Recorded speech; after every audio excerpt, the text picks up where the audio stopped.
Okay, guest number 2 tonight, we are going to talk to Mr. Sean Hay, who I described earlier as the guru, the bowling guru, the local king of bowling. We're going to recap the recent boys and girls Scholastic bowling seasons. But first, I want to thank partner Cassens Chrysler Dodge Jeep and Ram, the #1 place to purchase a vehicle in the Metro East. If you're in the market for a new or a pre-owned car, check out Cassens Inventory in person, where they've been for 28 years, or online at Cassens.com. Cassens has earned the highest ratings for customer service. Their expert staff is committed to making your car buying experience enjoyable, including convenient on-site financing.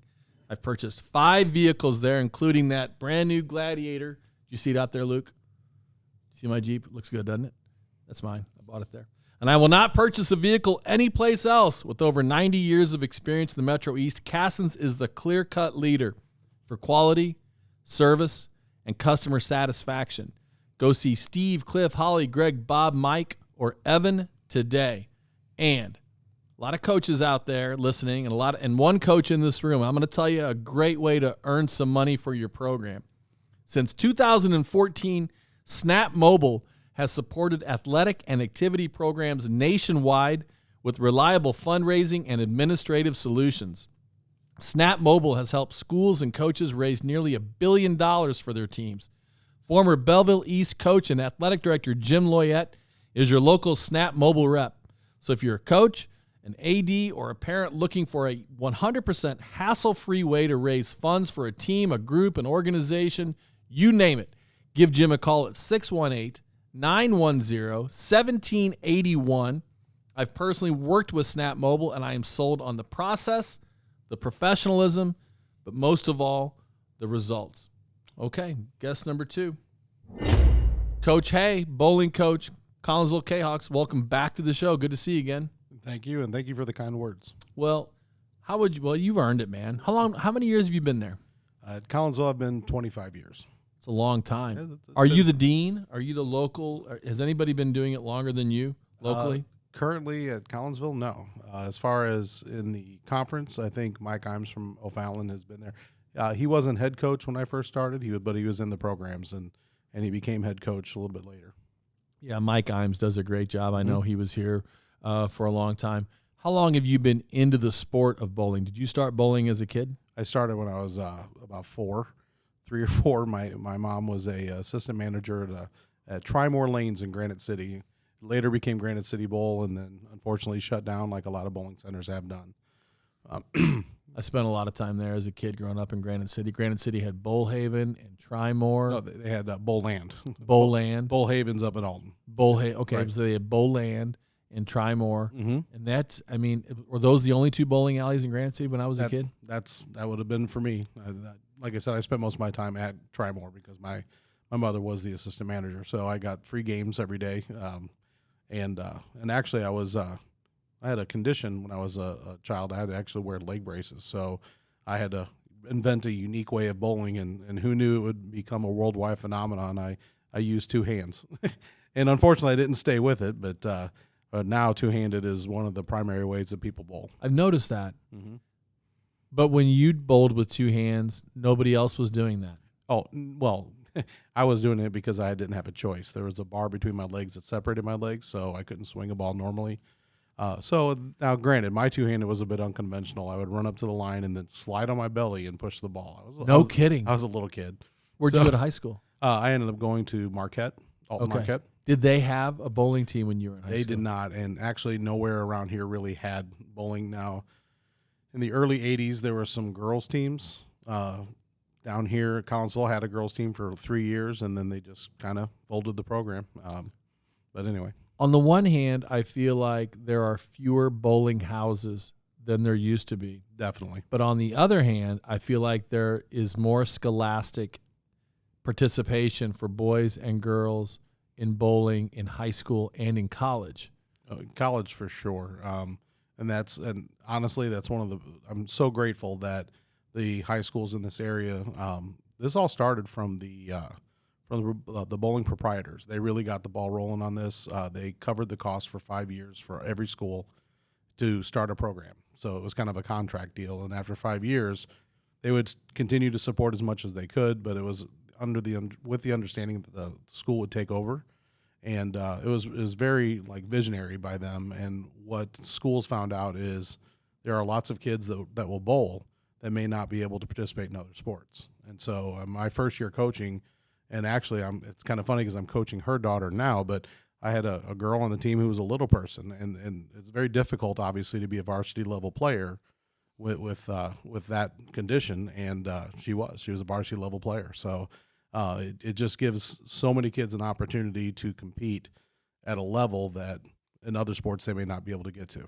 If there's a lot of kids who bowl, then you should have the sport. I would agree. Fantastic. Of course. Okay, so you said the proprietors were behind that initiative. I thought it was like the American Bowling Association. So that was just the local bowling houses? The local bowling proprietors all got together, and then they would make presentations to local school boards, and the local center agreed to pay for the uniforms. They paid for the lane fees. They paid for everything, the coach's salary too, the transportation. They paid for everything to try to get this going. They recognized that it was an investment in their future as well. And so there are kids that may never have walked into a bowling center that say, hey, I'd like to give that a try. And right now it's paying dividends. Oh, yes. For sure. So smart. Mm-hmm. As someone who's involved in a sport that seemingly is continuously being dropped, especially at the collegiate level, I've always thought about what bowling was able to pull off. Mm-hmm. Somebody needs to, anyway, I don't want to get off on that. Well, that's okay. Well, I will tell you that a lot of the colleges, especially the ones that aren't NCAA and big time, like I'll give an example like Lindenwood. Lindenwood does compete for things, but they're not going to out recruit the top talent in football. They're just not, your top talent, and I mean like D1 level, potentially playing in the pros, they may not go to Lindenwood. I mean, they may, but they may not. I mean, that's a hard recruit. But if they take one of those sports that's kind of considered the outside sports or the fringe sports or the ones that aren't mainstream, they can get a national champion by doing that. And so that's why you've seen McKendree with national championships. You've seen Lindenwood with national champions. You've seen. Did Lindenwood drop their bowling program? They did not. They went through that series of drops, and I was kind of wondering because I have a few kids that are bowling for them, and they chose to stay with it. So wow. I'll be honest with you, I don't know what their formula was or why they chose the ones they chose, but I was kind of worried about bowling because sometimes it's an expensive sport sometimes. Because they have to pay for the lane fees, and if they don't have the cooperation of the local center, every weekend is a tournament, and most of it's out of town, so there's all of that to go with it. So there's travel. Mm-hmm. Okay, let's talk about. While we were talking about college, McKendree. Talk about the success that McKendree has had in bowling. Oh, absolutely. National championships. They've had national champions. Unfortunately, the most recent national championship coach has transferred to a different college and has currently won national championships there. And she was number 1 in the country. That is correct. What was her name?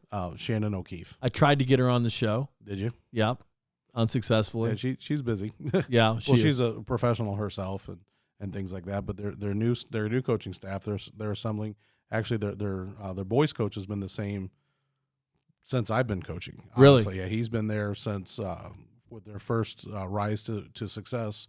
It was under Gary White, and Dennis Knepper is the boys coach, and he's been fantastic the whole time. He's been outstanding. I've had bowlers go there, and in fact, I've got at least one bowler going there on the boys' side this next season, and then I have a girl that's planning on going there as well. So, where does McKendree bowl? They bowl out of St. Clair. Okay. So the local bowling houses for high school bowlers are Edison's for Edwardsville Correct. High School. Do any other high schools bowl out of Edison's? I don't think so. Okay. And then at Camelot, where you bowl, right? Collinsville. Right. Who else bowls at Camelot? Metro East Lutheran will bowl out of there as well. Okay. And then there's St. Clair in O'Fallon. Mm-hmm. And East, West, O'Fallon. No, out of O'Fallon, they have O'Fallon, Cahokia bowls out of there. There's several. There's actually several that go out there. It's a big center, so they can host a little bit more. I'd have to look and see what other, because we only play primarily conference foes during season, unless we're doing tournaments. So I'm not quite sure who all bowls out of there, but I do know that there are some that bowl out of Bel Air and Belleville. The two Belleville schools bowl there.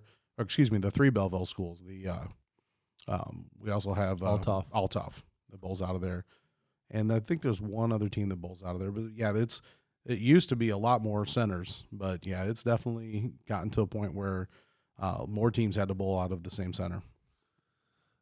And for those who are wondering, bowling, boys bowling and girls bowling are both official Southwestern Conference sports. Absolutely. So in the Southwestern Conference, the schools, the current 7 schools, are competing for what's called the All Sports Trophy at the end of the year, and bowling counts toward that All Sports Trophy. Correct. Just as much as football, wrestling, soccer, tennis, anything else. That's correct.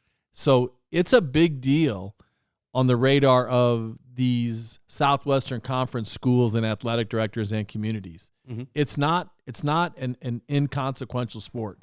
It matters. Absolutely. Okay. Let's talk about your program for just a second. How many kids, how many boys and girls did you have on the team last year? This past season for boys, we had 15 total. We bowl 8, or we actually bowl 5 on varsity, but then have 3 on the bench. And so a lot of times we'll rotate around for those bench spots. But in general, we had 15 boys out this year. Our girls, we had our lowest numbers. We just hit a weird patch. We only had 6 girls out, and so we were not able to field a JV team. So it's pretty lean stuff when you're going head to head against some of the best teams in the state. But the girls did a pretty good job this year of doing that. And you are perennially a force in the conference. How did your teams compete this year? For the boys, it was the best way you can describe it is kind of a building year. We finished 8-8. We were able to get some really good wins. We dropped some really close ones. It's one of those where one thing goes a little bit different, we end up with a much better record. But in reality, the boys team, we did a lot of growing. I actually had to create a new award for not just the most improved, but vast improvement. And I had a lot of that going on. But the truth is, the boys in this area, it's a gauntlet to try to win in this area.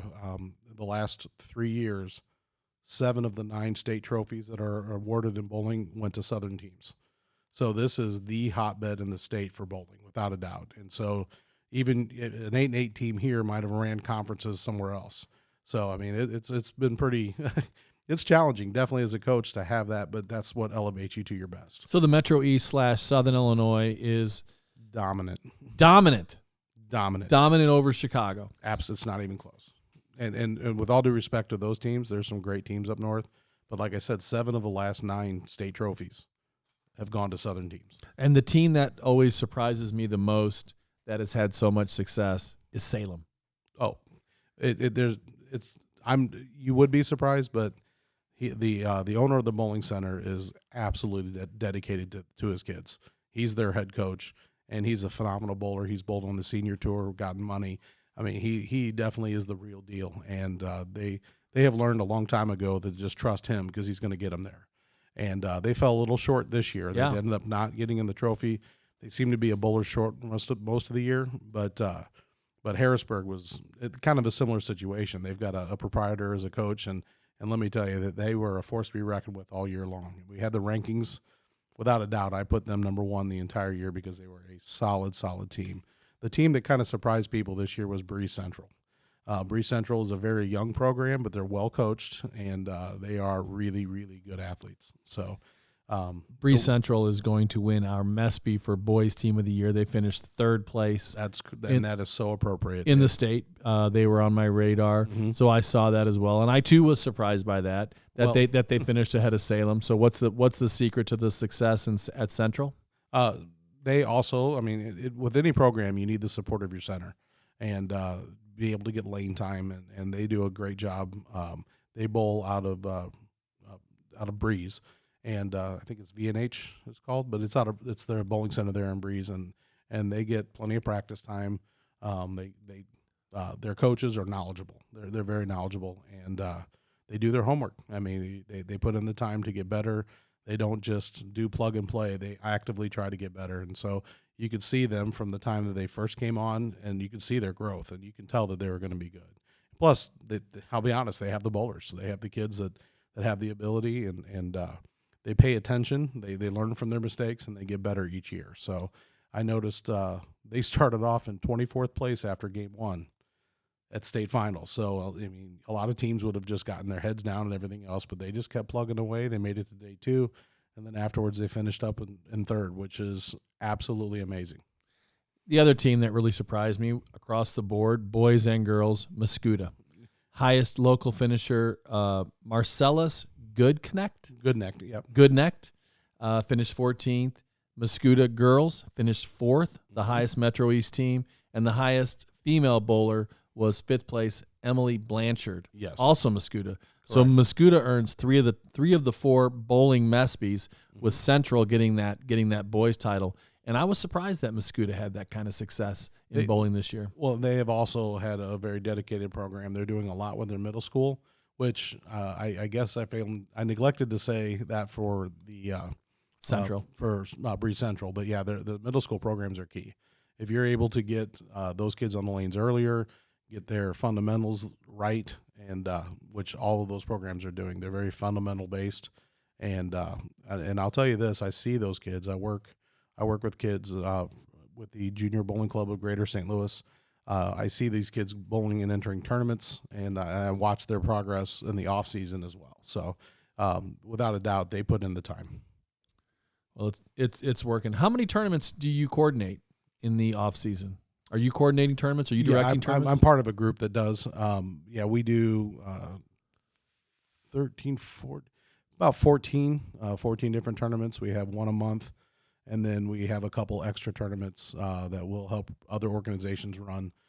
They sponsor the tournament, but then we've got like the tournament situation down, so they ask us to run it, and we do that. Sounds good. And then obviously during the season, pretty much we'll do if we get a regional or sectional or something of that nature, and I host at least one tournament in the year, if not more. Okay. And the things that most people don't know about bowling are wax patterns, oil patterns. Oil patterns. Explain that. Well, you can't see it, and that's really like I always like it in golf. You can get to the green, you can kind of get down and look at the green and kind of see the lie and everything. But oil on a lane, you can't tell the difference between one lane and another. And you can get down on a knee and look if you want, but it's going to look like it's oily everywhere.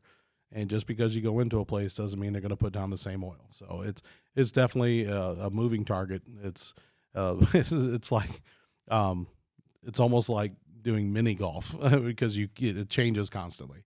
And then as it starts, as you bowl on it more, it changes even more as we go. And the number of balls that kids take to a match is crazy to me. How many? It can vary. If we don't know what the pattern's going to be, sometimes it can be up to 3 bags. Which will be about 9 balls. But a lot of kids will have a tournament bags of 6 balls. Wow, that's crazy. That's like less than golf clubs, though. So I mean, and it's kind of similar. You'd use them for different situations. So like you're going to use a different ball. If the lanes are super oily, you use a ball that does better in oil. Gotcha. If the lane is oily but short, in other words, the oil stops a little sooner, you need something that's not going to overreact. And so you need a great ball driller too. And so because the inside of the ball is a lot more complicated than you think. You only see the outside, but the inside has got different shapes going on in there and can be drilled differently. So it's a pretty complicated setup. Best bowling movie? Well, Kingpin, of course. Better than Lebowski? Yes. I'm a Kingpin fan, sorry. Okay, I thought you were going to Munson me there for a second, but you did. Okay, I love both those, but I'm going to give that to the Big Lebowski. They're both good. Okay. Ever picked up a 7-10 split? Not by itself. I was practicing, and I picked it off of a full rack, so which was weird. And then I've had a split with the 7-10 on it, and I only got the 7-10 off of it. So definitely awkward. Have you ever seen a kid do that? Yes. And the funny thing is he didn't even see it. He turned his back on it. Oh. He turned around and came back, and then he ended up picking it. The kids went crazy. Oh, yeah, and we ended up getting through that regional because of it, so it worked well. Any upcoming bowling events that you want to promote? I do want to say something real quick. Do it. Collinsville, I don't know if you've seen recent postings, but we're on the lookout for a new basketball coach. Darren Lee stepping down, so I'm pretty sure you probably want to talk to someone with 760 wins at some point. Yeah, he's stepping down, so it's a big time for us in Collinsville to get a hold of that new next basketball coach. But now back to the bowling. The thing that I'm really pumped about is this summer we've got the Junior Gold. It's a national tournament, and we have several of our bowlers that are going to be going to that. I'm looking forward to seeing. I know both our boys and girls. We have probably 5, 6, 8 that I know of that are going to be going to this, and so I'm looking forward to seeing how they do on the national stage. Last thing. Sure. If you got a parent out there listening right now or a kid who's thinking, you know what, maybe I'll try bowling, what advice would you give them? Why try bowling? Well, first off, it's a lifelong sport. It's one of those things that once you pick up and learn, I know that whenever I graduated college, that I can move anywhere in the United States, not know a soul. I could take any job that I needed and then start a league, start going to a league, and I would eventually get to know plenty of people. It is the way in for so many ways, and you get to see people from all different walks of life. It's just a great sport. So, and no matter what your situation, I mean, if you with disabilities, I think it gives them an opportunity to play and compete. It's just a great all around sport. Are you still playing in a league? You still bowling? Right now, my knee's not allowing me to. It's a little too much, but once I get this knee worked on this summer, I'll be back at it. Because I saw you when I was out doing some filming of Cody Clayton for his Hall of Fame video, and you were out there, and I saw the energy you were putting into the K-Hawk bowlers. Even in the off season, the kids were out there and gravitating towards you. So I appreciate all the work you do for your sport, and I appreciate how much you love your sport. Bowling's lucky to have you. Well, thank you. I appreciate that. Sean Hay, the bowling guru, the K-Hawk bowling guru. Thanks so much for coming by. Thank you again for the over exaggerated compliment, but I'll take it.